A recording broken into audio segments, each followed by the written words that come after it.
오늘은 정말 놀라운 인물의 이야기를 들려드릴 겁니다. 고구려가 멸망한 후 당나라로 끌려간 유민의 후손이 있었는데 그가 바로 세계사를 바꾼 고선지라는 장군이었죠.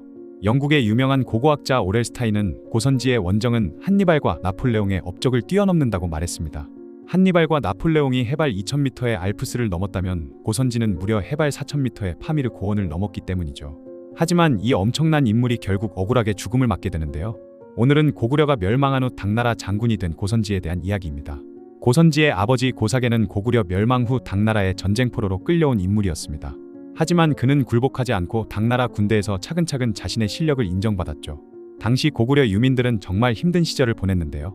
수만 리 떨어진 사막지대까지 쫓겨나서 살아야 했기 때문이죠. 고선지도 어린 시절을 장안에서 서역으로 가는 길목인 양주에서 보냈습니다.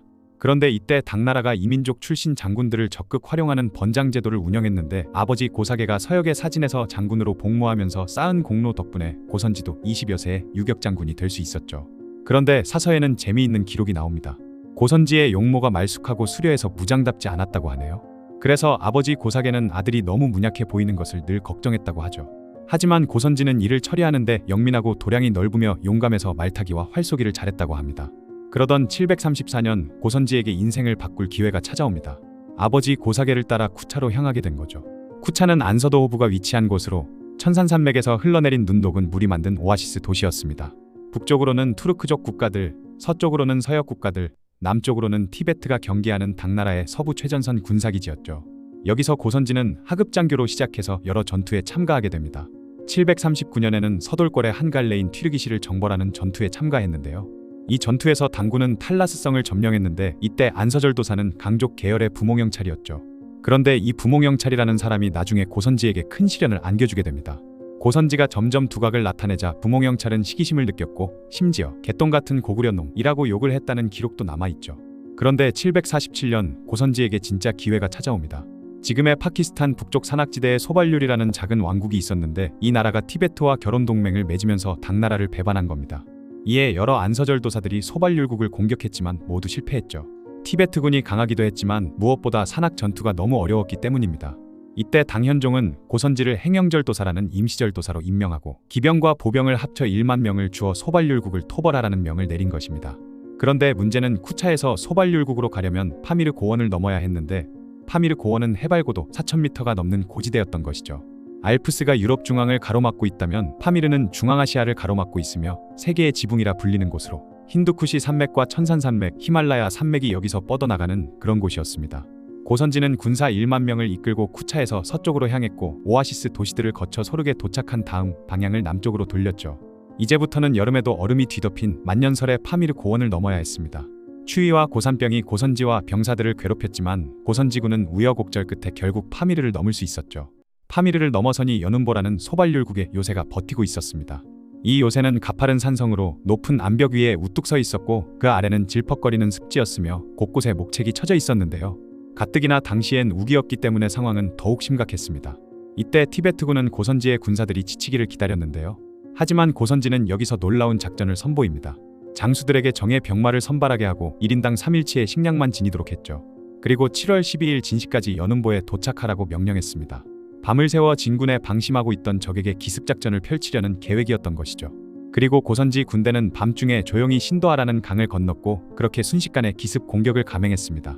고선지의 기습은 대성공이었는데요. 당군이 예상치 못한 새벽 시간에 기습해오자 티베트군은 무참하게 패배하고 말았죠. 전투는 오전 중에 끝났고 불과 두어 시간 만에 1만여 명의 티베트군 가운데 5천여 명이 사망하고 나머지는 도망쳤습니다. 연운보를 점령한 고선지군은 곧이어 소발률국 수도로 진군했죠. 그런데 여기서 또 탄구령이라는 해발 3800m의 높은 고개를 넘어야 했습니다. 이 고갯길의 계곡은 발을 잘못 디디면 수천 길 낭떠러지에 추락하는 험난한 길이었죠.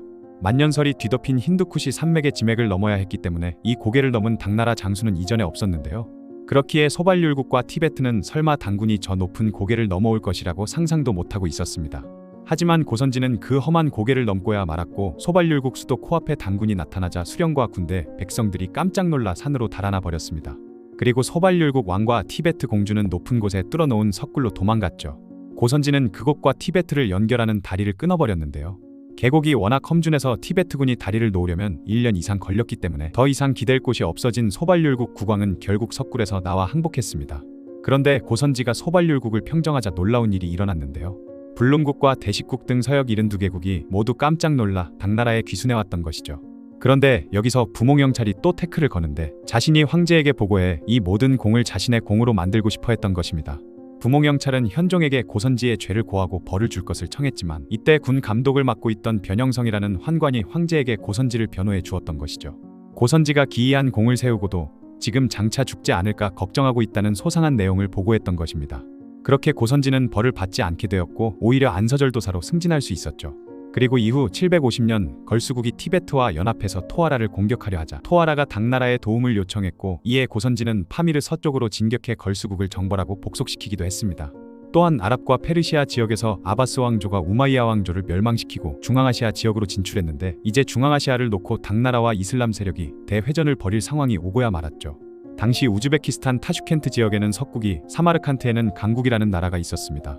그런데 아바스 왕국 군대가 서쪽에서 밀려오자 이때 석국 국왕은 신흥 세력인 아바스와 외교 관계를 맺자고 주장했고 부왕은 예전처럼 당과의 관계를 유지하자고 주장했습니다. 그렇게 석국 내의 의견이 갈리자 북쪽 투르크계 나라인 튀르기시도 당나라를 떠나려고 했죠. 고선지는 현종에게 석국과 튀르기시를 정벌해서 서역 전체의 종주권을 확실하게 장악하겠다고 청원했고 그렇게 현종의 원정 허락이 내려졌습니다. 그렇게 고선지는 실크로드를 따라 타슈켄트로 정벌에 나섰죠. 이번 정벌은 천산산맥을 넘어야 했지만 파미르를 넘는 것보다는 쉬웠고 751년 정월 고선지는 석국과 튀르기시는 물론 9개국의 항복을 받아냈습니다. 그리고 아바스군과의 대회전을 앞두고 1차전은 고선지가 승리했지만 여기서 치명적인 문제가 발생했습니다. 고선지는 석국을 토벌 후 석국왕실을 털어 온갖 금은보화를 당현종에게 보냈던 것이죠. 그런데 당 조정이 장안으로 압송되어 온 석국의 왕을 처형해버린 것입니다. 당나라는 그동안 정벌한 나라의 군왕을 수도로 압송하긴 했지만 살려는 줬었는데 석국왕은 그렇지 않았던 것입니다. 이에 궁궐이 약탈당하고 부왕이 살해당했다는 소식을 들은 석국의 왕자는 붕괴했고 아바스 왕조가 지배하는 사라센으로 도망을 치고 말았죠. 석국 왕자는 서역의 여러 나라에 사신을 보내서 반당 걸기를 호소했으며 석국 왕자의 호소에 당나라에 복수하기 위한 서역 제국의 연합군이 형성되었던 것입니다. 이에 고선지도 급히 한족 군대와 당에 충성하는 서역 부족을 모아서 대항군을 조직했죠. 그리고 고선지는 군대를 이끌고 탈라스를 목표로 진격했습니다. 탈라스는 지금 키르기스스탄 서부 탈라스주의 주도로 탈라스강이 흐르는 곳이었는데요. 마침내 세계사에 막대한 영향을 주는 탈라스 전투의 서막이 펼쳐졌죠. 751년 7월 두 군대는 탈라스 강가에서 대치했습니다. 기록에 따르면 고선지의 병력수는 2만 4천에서 6, 7만까지 다양한데 실제 전투에 투입된 병력은 2만 정도로 추측된다고 하죠. 이슬람 연합군의 수는 과장해서 20만이라고 하는데 아바스 측 숫자가 많았던 것은 사실인 것 같습니다. 그러나 전쟁은 숫자로 하는 게 아니죠. 아바스 군대의 숫자가 아무리 많아도 고선지는 서역을 3차례 정벌해서 성공한 명장이었습니다. 하지만 당나라에서 석국왕을 죽인 것이 또 이 전투에서 영향을 끼치는데요. 바로 당군에서 배신자가 나왔던 것입니다. 서역의 민족들이 대거 당의 복속에서 이탈한 것이죠. 두 개의 거대한 세력이 대치할 때 약소민족은 누가 이길 것인지에 목숨을 거는데 신흥 이슬람 세력이냐 기존의 지배자 중국이냐의 갈림길에서 서역인들은 대거 이슬람의 아바스 왕조 쪽으로 지지를 돌려버린 것입니다. 이것이 전투의 향방을 결정지어버렸죠. 전방에 있던 바란나와 후방의 카를루크가 배신한 상황에서 고선지는 사면초가에 빠지고 말았던 것입니다. 그리고 결국 고선지군은 대참패하고 말았죠. 아랍 측 자료에 따르면 당나라 7만 군사 중 5만이 전사하고 2만이 포로로 잡혀갔다고 합니다. 탈라스의 패전으로 당나라의 서역 지배권은 붕괴되고 말았는데요. 넓이로는 중국 한족의 거주지역보다 넓은 곳이 떨어져 나가 독립하거나 아바스의 지배권에 들어갔죠. 러시아의 동양사학자 바실리 바르톨트는 이 역사적인 날이 중앙아시아의 운명을 바꾸었다고 말했습니다. 이때부터 중앙아시아는 중국이 아니라 이슬람으로 방향을 돌리게 되었기 때문이죠. 탈라스 전투는 고선지와 당나라에게 패배를 안겨줬지만 당대 최대 선진국이었던 중국의 문물이 전해지는 계기가 되기도 했습니다. 당시 아바스군은 수천 명의 당나라 포로들을 사마르칸트로 데려갔는데 이들 중에는 당나라의 선진 기술을 가진 고급 기술자와 지식인이 있었고 이들에 의해 제지술과 나침반이 아랍을 거쳐 유럽에 전파되었죠. 탈라스 전투에서 패한 고선지는 안서절도사 자리에서 물러나 하서절도사라는 한직으로 밀려났습니다. 하지만 755년 고선지에게 또 한 번의 기회가 찾아왔죠. 절도사 알록산이 반란을 일으켜 파죽지세로 당의 수도 낙양을 점거하고 장안으로 향한 것입니다. 이때 당현종이 고선지를 토벌군 부원수로 임명한 것이죠. 토벌군 원수는 황족이므로 고선지가 사실상 사령관을 맡은 셈이었습니다.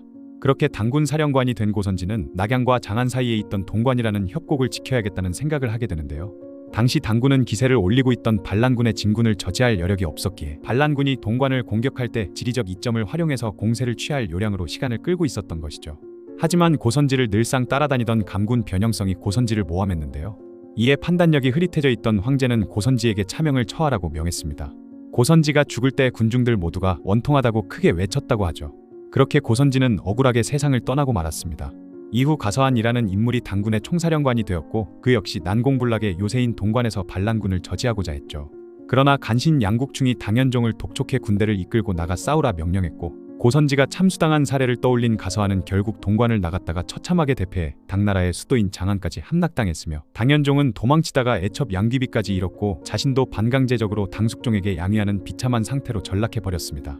한마디로 고선지의 전술적 판단이 옳았지만 모함으로 인해 억울한 죽임을 당했던 것이죠. 중국 민간고사에는 중국 역사 10대 원장이 있는데 고선지가 그 10명에 들어간다고 하는데요. 원장이란 원통하게 죽은 장수를 말하는 것이죠. 이 10대 원장에는 한신, 악비, 원숭왕 같은 유명한 장수들이 포함되어 있습니다. 10명 중 9명이 한족이지만 고구려 후손인 고선지가 포함된 거죠. 한족 중심의 사관을 가지고 있는 중국인들에게도 고선지는 억울하게 죽은 장군으로 기억되고 있는 겁니다. 고선지의 업적을 보면 정말 놀라운데요. 파미르 고원과 힌두쿠시 산맥을 넘나들며 서역을 정벌했고 탈라스 전투에서는 비록 패했지만 세계사를 바꾸는 전투를 치렀기 때문이죠. 그의 전략적 판단력과 군사적 재능은 당대 최고 수준이었습니다. 오렐스타인이 동아시아의 한니발이라고 칭송한 것도 이해가 되죠. 특히 탈라스 전투를 통해 제지술이 서방으로 전해지며 세계사 발전에 기여를 한 사람이 고구려 출신 인물이었다는 게 신기하기도 하네요.